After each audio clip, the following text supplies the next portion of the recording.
Welcome to Friday Afternoon at the Manor. My name is John Joseph Massandrea, and this is a very special day. She doesn't know this, but I'm saying it's very special. Thank you to Nina DeCina, who's been she's been our executive producer for over 2 years with our Friday afternoon program. Come over here. A little gift from the congregation, cookies, and a gift certificate to Jules. Thank you, Nina. Oh my God, thank you so much. Yeah. Thank you. Yeah. Nina's been amazing.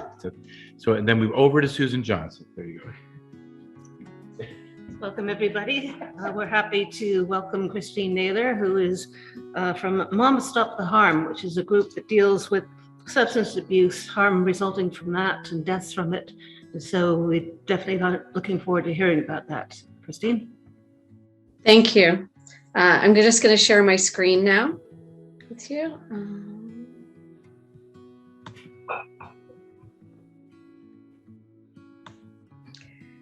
Sorry, just give me one moment. Okay. It is an honor and a privilege for me to be here today speaking to you about this important topic. My name is Christine Nayler, and I am a member of Burden Avenue United Church in Barrie, where I serve on our church's outreach committee. I'm active in my faith community in Barrie, participating in church partnerships and discussions related to issues affecting our community. I'm a vocal advocate for safe supply, decriminalization, mental health supports, and supportive housing. I am the co-founder and director of Ryan's Hope, and I am an advocate for Mom Stop the Harm. Mom Stop the Harm is a network of Canadian mothers and families who have lost loved ones, whose loved ones have died due to substance misuse. Our network calls for an end to the failed war on drugs.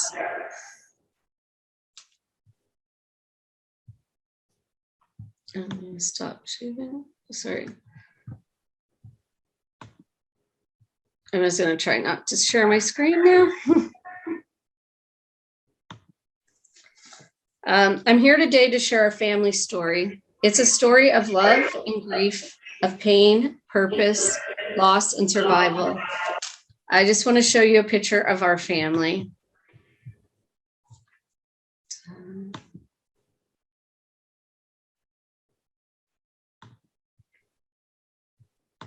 Oh, sorry. I'm not so great with this. This is our family. As you can see up front, that is my boy, Ryan. That's who he was, a fighter. He was an activist and an advocate. Up until his last breath, Ryan fought his best to stay alive. He was one of the many lives we have lost due to our country's failed war on drugs.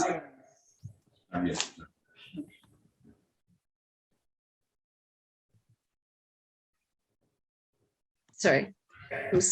Did you know that we lose 20 Canadians a day to toxic drugs? That number should shock and stagger people, and yet often it doesn't. That's because people have grown numb to hearing statistics. They hear numbers and they just think those are numbers, forgetting that those were actual people that we lost, and each loss affects a family and a community. These human lives were valuable and they mattered. These deaths were preventable, and yet our organization, our government refusing to take the necessary action to stop these preventable deaths. If we were losing this number of Canadians to any other issue, be it there would be action, but shame, stigma, ignorance, and moral judgment cause our government to place less value on these lives than, say, lives lost to COVID or cancer or heart disease.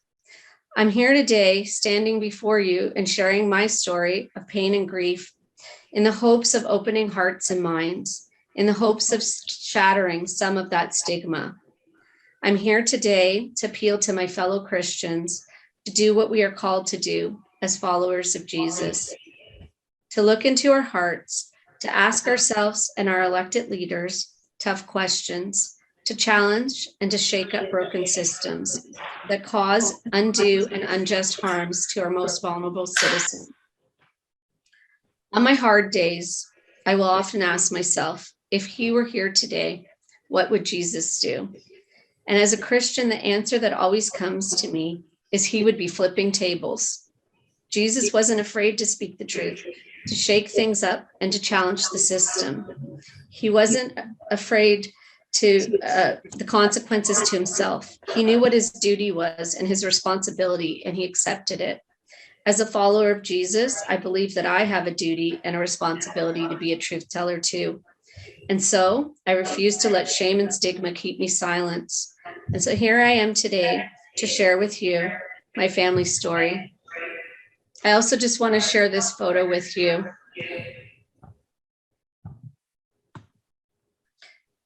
This photo is of some of the lives we have lost. To date, we have lost over 27,000 Canadians to our failed drug laws and policies. So this picture, this is some of the children of some of our Ontario Moms Stop the Harm advocates. You'll see up at the top center, the one with the person holding the cat, that's my Ryan. This photo is so precious to me because it captures who my Ryan was. This photo was taken at the cat shelter where Ryan and I volunteered together. We volunteered there during a time when Ryan was ill and was really struggling with suicidal thoughts and depression. Getting out of bed was hard for him, as was making it through the day without harming himself. And yet, despite all of this, he was always ready to go and do his duty at the shelter, and he never missed a scheduled shift. I'd like to introduce you now to my Ryan.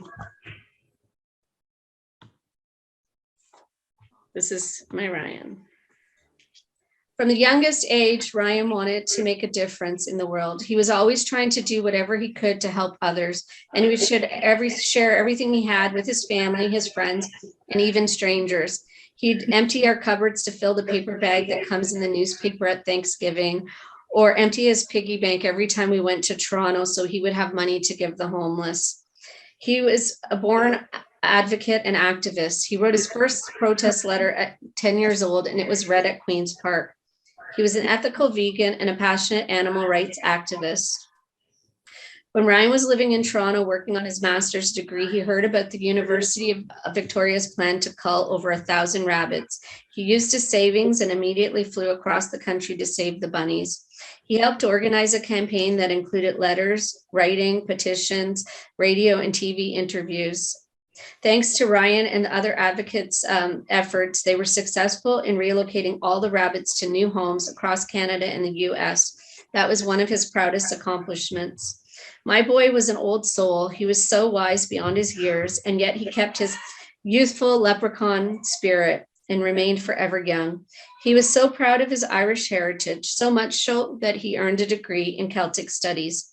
Ryan was an avid reader and writer. From babyhood onward, he was in love with literature. He loved libraries and believed in the power of reading. He earned a master's degree in information and library sciences, and he loved working as a librarian at the rare book collection at the University of Toronto. Ryan loved to sing, and when he sang his heart out. When he was growing up, we used to have family karaoke nights, and Ryan would always steal the show. My fondest memories of those nights were when we would do our country music duets together. The first sign of his illness happened when Ryan was living alone in Edmonton. This is where he started to experience psychosis. Ryan didn't know what was happening to him, and to cope with what was going on in his mind, he began to self-medicate. At first with alcohol, and then with street drugs, as the pharmaceutical medications did not work for him. After a suicide attempt, my husband flew to Edmonton to bring Ryan home. Naively, we thought that once he was home, we would be able to get him the help he needed.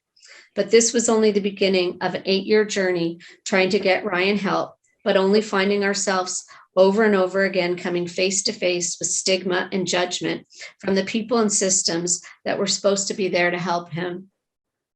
Ryan struggled and fought his best to stay strong and stay alive, despite having odds double stacked against him, having to live with both bipolar disorder and substance use disorder.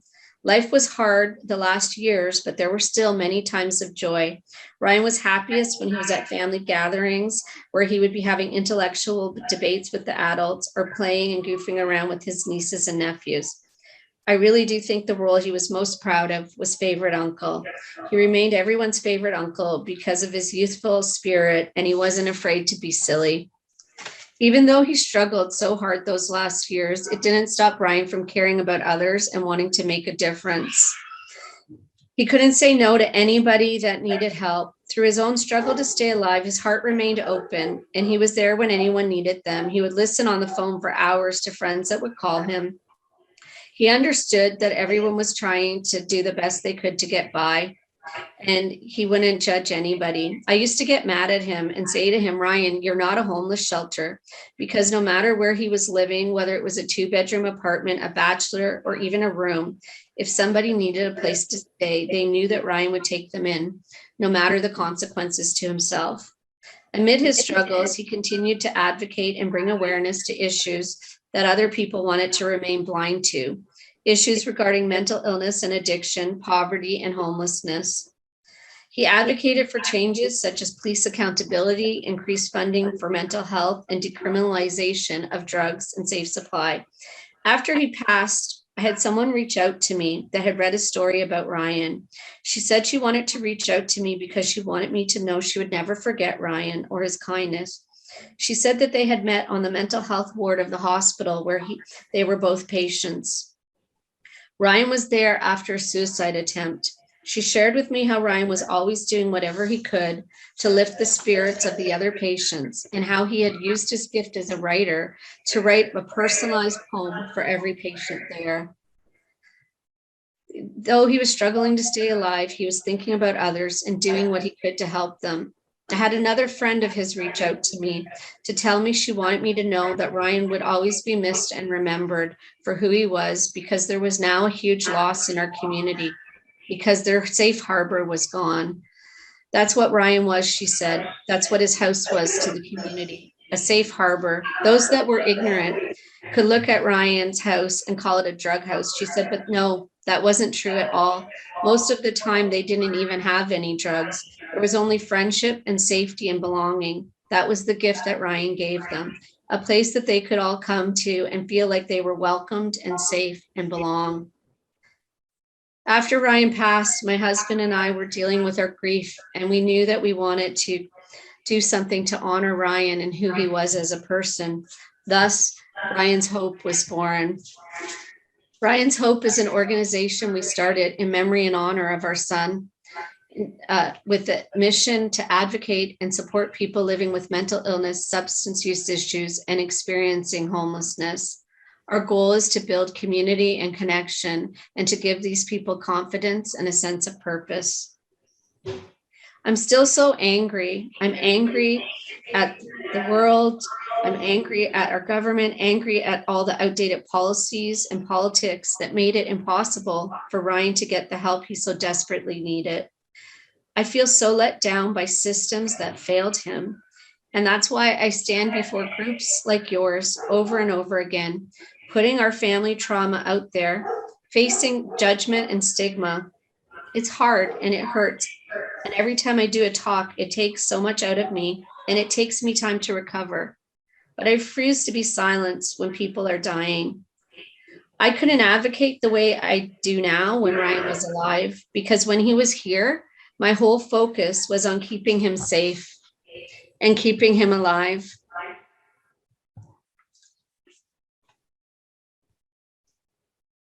This is why moms such as me who have lost our children advocate for changes, because mothers of children that are alive now and struggling are doing all they can to just hold their children above water.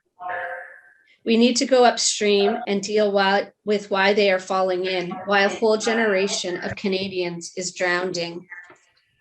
We can't do it without you. The church has a voice, and the church has a power to bring about change. And so I'm calling on you, my fellow Christians, to come upstream with us, to speak to your neighbors, to speak to your spouses, your children, your MPs, to demand changes to laws that aren't working, that have already cost too many lives. What our country needs now is courage.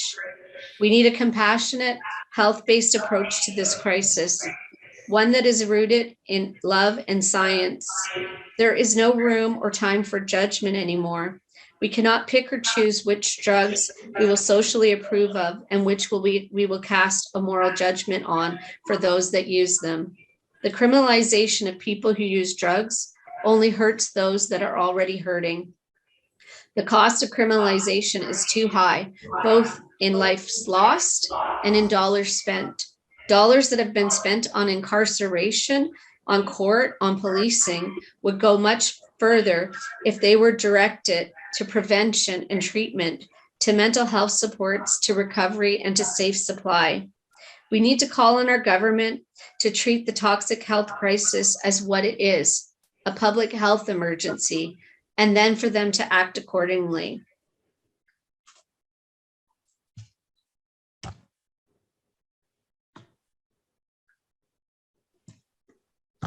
So I just want to share this slide with you. Again, let me see. Sorry, technical issues. We know all those. Okay, I don't know. Trying to share it. It's not sharing. So anyways, I just wanted to say, if you are called to action, I invite you to visit our website, Mom Stop the Harm, for more information about what you can do and how you can help. Also, my email address, I will leave with Nina. I'm open to talking to anybody that wants to know more about this crisis and what they can do to advocate for and help. If you have been affected by this crisis, if you've lost a loved one, or if you have a loved one that is struggling with similar issues, we are here to help and to support. I want you to know you're not alone. This is an open invitation for you to reach out either to me or to Mom Stop the Harm. I really would like to thank you for being here today, for being willing to learn and to listen. I applaud your openness, and I leave you with this quote to think about. When our grandchildren ask us where we were when the voiceless and the vulnerable in our era needed leaders of compassion and purpose, I hope we can say that we showed up, and that we showed up on time. That's a quote by Gary Haugen. And so for Moms Stop the Harm, what we advocate for, what we do is we advocate for a safe supply, a safe regulated supply. We advocate for decriminalization of people who use drugs. We advocate for access to harm reduction and evidence-based treatment and upstream prevention. And now, if anybody has any questions. Hello, Christine. That was very powerful and very moving. Thank you for being willing to share. I think that's so very important. Now, when you think of how we can make a difference right now, and I mean, you talked about call to the churches, but I'm assuming you've probably spoken to multi-faith contexts as well. Yes. Yeah, I would assume that, definitely. Okay. And certainly to schools. And now, where do you think that? Do you think if we had opportunities like these types of forums at schools, do you think that would help? Like high schools? I think it absolutely would help, and I think it is very, very important to have those conversations at the schools because we're losing a whole generation of Canadians. We do know that children do experiment, in their teens and that at parties, and that they experiment with drugs. The drugs that are out there now are deadly, and a lot of people like to ignore the toxic drug crisis because they think that they're immune to it. They think, oh, well, we don't have anybody in our family that has a problem with drugs, or this can't affect us. There's still that judgment and stigma against it, that it only, affects certain type of population. And so that's why I feel it's really important for us to share our stories, our personal stories, to humanize it and to let people know that, my son was just like yours, and it could happen to anybody. And not everybody that uses drugs has a substance use issue. Some people use drugs recreationally, like people use, alcohol. And the drugs out there are very dangerous. And so we need to be having open conversations with our children so that they can know. And talking about it is going to save lives. Right? It's not, I think that everyone should be carrying naloxone. Harm reduction is key. And a naloxone kit is something that's easy for anyone to get. You can go to a drugstore and you can ask for a naloxone kit and you can get it free. And you never know when somebody may need it and you could save a life. Very important. Now, Susan Johnson, do you have a question? I do actually. You mentioned laws that aren't working. Are there any in particular? Well, the criminalization. So people use drugs to cope with life stresses. People use drugs to cope with illnesses, either physical pain, mental illness, trauma, all different reasons. We have legalized some drugs, and some drugs are not just socially acceptable, but if you don't use them, you're almost like an outcast, such as alcohol. Our government took a big step and legalized cannabis several years ago. So we're casting a moral judgment on certain drugs and saying, it's okay if you use this drug, you have a right to a safe supply. But if you use this drug, you're a criminal.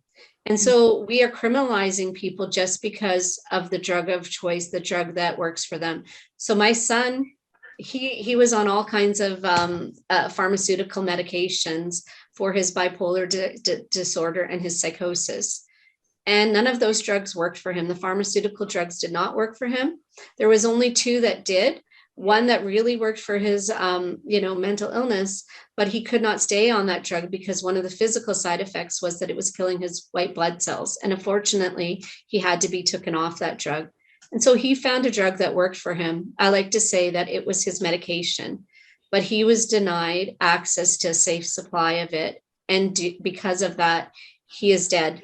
My son did not use opioids. He used stimulants. So his drug of choice was methamphetamines. And still he died of an opiate poisoning because the whole drug supply is now contaminated. So if we want to save lives, we need to have a safe, regulated supply of all drugs for people, because that's the only thing that's going to save them. We're losing 20 Canadians a day. In Ontario, we lose 8 people in our province each day to toxic drugs. Mm-hmm.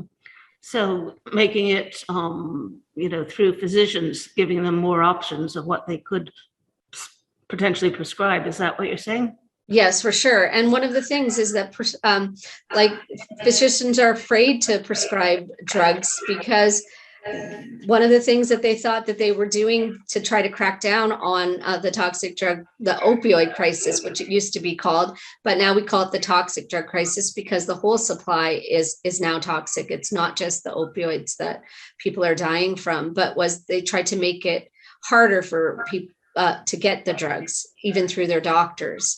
And so doctors are reluctant to prescribe because, they have to answer for what they're prescribing and how much and everything like that. So we need to start treating it as a health issue rather than a criminal issue, which is how our current laws are set up to treat it as a criminal issue.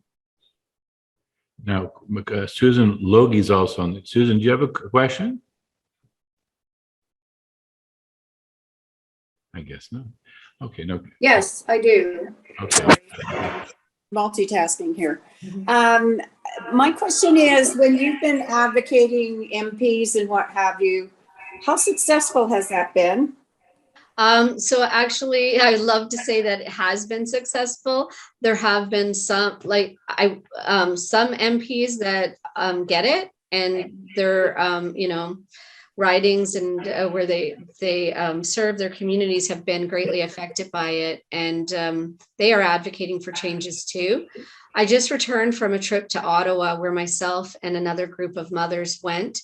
There was a private members bill put forward by NDP MP Gord Johns from BC, and it was calling on a national health-based approach to address the toxic drug crisis, which included decriminalization, and it included expungement of records for people that had previously been charged with drug possession, and for safe supply, as well as more funding for mental health and recovery and treatment.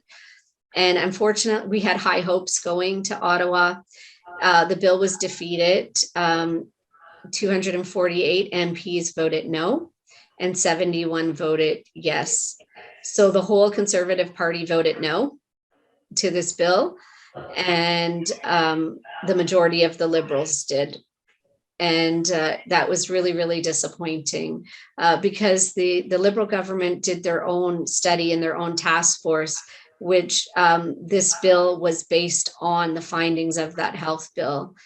And the bill wasn't even to make it into law. The bill was to send send it to the vote was to send it to the Standing Committee on Health, so that they could have debates, so that they could hear from experts, and they could make amendments at that point. It was really disappointing to us that the MPs voted for it not to even be sent to the Standing Committee on Health for review. And that just shows how much stigma and judgment there still is on people who use drugs. Chris, Okay. thank you. No, it's successful in some ways. Have you done anything granular to see what approaches are more successful than others with your MPs? With our MPs? Yeah, I think it comes down to the party politics, and unfortunately votes matter more than people's lives, and that's just the sad truth of it. The government knows, especially with the Conservatives and the Liberals, they have said that people don't want this to be treated as not a criminal, that for them to look like they're going to be soft on drugs, right? And they don't want to see like they're being soft on crime, and so they're afraid to lose those votes, and so they won't address it as a health crisis, even though a lot of Canadians have said they want it to be addressed as a health crisis, and more Canadians are calling for decriminalization and safe supply, including the police themselves. The Canadian chiefs of police have called for decriminalization. When this bill was put forward, there was endorsements by so many different organizations, respected organizations of doctors, of nurses, of social workers, of police and law enforcement, and still they didn't listen to those voices. We really feel, Mom Stop the Harm, that the best chance we have of making changes is to share our personal stories, to humanize it, because it's easy to dismiss statistics. But when you hear about a person and you think that could have been my son or my daughter or my neighbor, these are people, these are real people, and their losses have impacts. Yeah. Okay. It's a new concept. Well, it's not a new concept, but I haven't really focused on it before your talk. I know the Netherlands has some sort of program, and San Francisco has tried something or other, and that's the extent of my knowledge. Mm-hmm. Some program and some idea or the other, And so the day before the government voted no to this bill, they voted in favor, granted BC an exemption. So they made a certain certain drugs legal in BC starting next January for a 3-year pilot project. And I feel it was kind of a diversion tactic for this bill. So that they could say, look, we're trying something and we're going to do this in BC and see how it works. But it was only one part of the bill. It was only doing the decriminalization part and not the safe supply part. So unless you're putting all the pieces together, it's not going to work. And you can't look at a project 3 years later and say, well, we tried it and it didn't work. Well, you only tried a tiny little portion of it. Of course, it's not going to work. Without the safe supply, we're going to continue to lose life. These people, if they get stopped by the police when they're going to purchase their drugs, they're not going to have their drugs confiscated. They're not going to be, arrested for having possession of drugs. But if those drugs are toxic, they'll go home and use those drugs and they'll still die. So the safe supply really, for me, I believe is the most important part to address this issue. It's the only thing that's going to stop people from dying.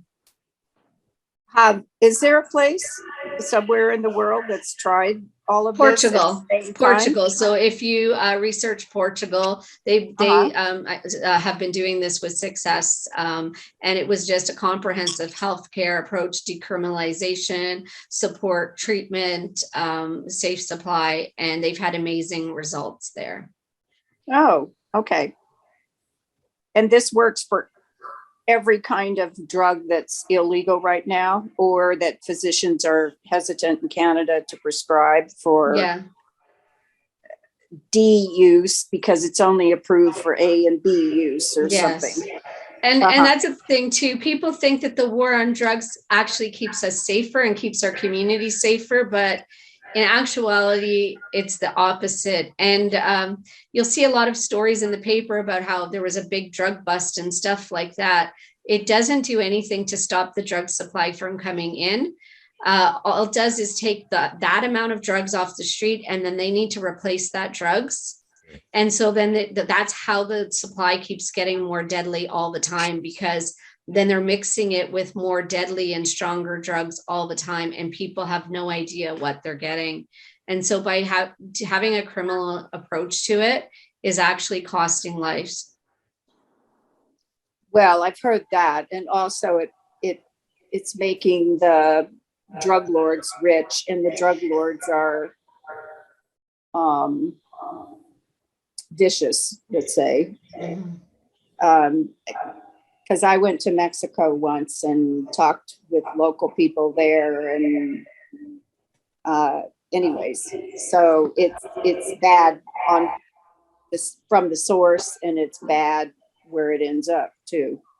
For sure. And for a lot of people like conservatives and that like to talk about dollars and fiscal responsibility, addressing this as a public health issue rather than a criminal issue is actually going to save dollars, because criminalizing drugs actually is more expensive than treating it as a health issue. The cost of policing and courts and incarceration is more expensive than giving somebody treatment and mental health support. Well, good to know. Okay. Thank you. Well, thank you, Susan Logie and Christine. This is actually remarkable. And I see tremendous potential moving forward, and thinking about how not only having panel discussions, but also how, and I think probably if we connect with you following up, to make donations to your wonderful program, because I think it's so key. And I think, and one final question I might ask, so let's pretend all drugs are decriminalized tomorrow. But then the next step to thinking of your talk is to help listen to people where they are and walk with them and learn what are the hills and valleys of that narrative right now. Can you, is that your sense, or? Yes, for sure. And that's what Ryan's Hope is about. The organization we started in our son's memory and honor. We're really creating a sense of community. These are people that have been cast aside and treated like their life has no meaning or value. And we serve breakfast. We started serving breakfast in a Salvation Army parking lot during COVID. And we now we serve outside of Collier United Church every morning, 7 days a week, 365 days a year. It's a partnership. We have like 5 churches involved in supporting our program. And it's a beautiful community that we have built where people come and we've become their family. Some of these people have no family and they come every morning, and sometimes they don't. It's not even about the food, because they could get food somewhere else, but they come to be accepted. And like what Ryan's friend had said, that safe harbor. And so that's what Ryan's Hope has now become for them. And that's what we need. We need to walk with people and support them. Neighbors helping neighbors, and no judgment, just human to human. You know, life is hard for all of us, and we haven't walked in their shoes. And so maybe just sit down and have a cup of coffee with someone and listen. Thank you for being a safe harbor and continuing to encourage us to also do that. I'm going to pass it over to Susan Johnson. Thank you, Christine, and thank you everyone for coming. I hope you can join us next week for William King. Don't be a drag, be a queen. Looking forward to it. Hope you can join us.